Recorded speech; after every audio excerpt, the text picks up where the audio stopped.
سقراط کی آتش فشاں بیوی۔ کس نے توقع کی ہوگی کہ دنیا کو تہذیب و دانائی اور الفاظ کی طاقت سے واقف کروانے والا فلسفی سقراط اپنی بیوی کی چیخ و پکار اور جہالت اور بے چینی کے بیچ گھرا رہتا تھا۔ اس عورت کی زبان بہت تیز اور کاٹ کھانے والی تھی، جس کی وجہ سے اس کا شوہر سقراط ہر روز سحر کے وقت گھر سے باہر نکل جاتا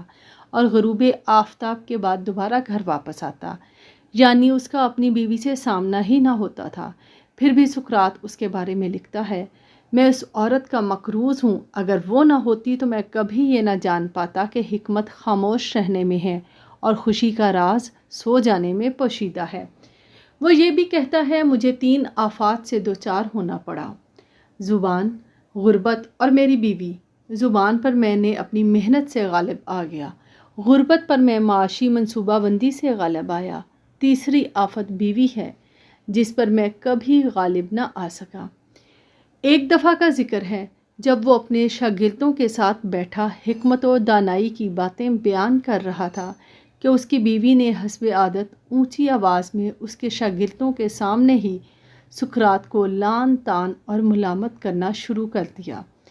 لیکن اس بار وہ دیکھ کر حیران ہو گیا کہ اس پر بھی پانی برسا تو اس نے پانی پوچھتے ہوئے حیرت زدہ چہرے کے ساتھ شاگردوں سے کہا کہ ہمیں توقع رکھنی چاہیے کہ اگر اتنی گرج چمک ہو رہی ہے تو ضرور اس کے بعد بارش بھی برسے گی۔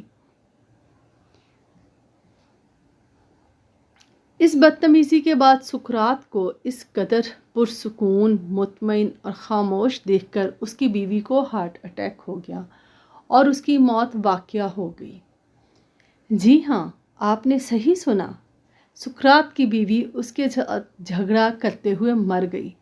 اس کا شوہر خاموش مزاج، ٹھنڈی طبیعت اور ذہنی سکون کا حامل تھا،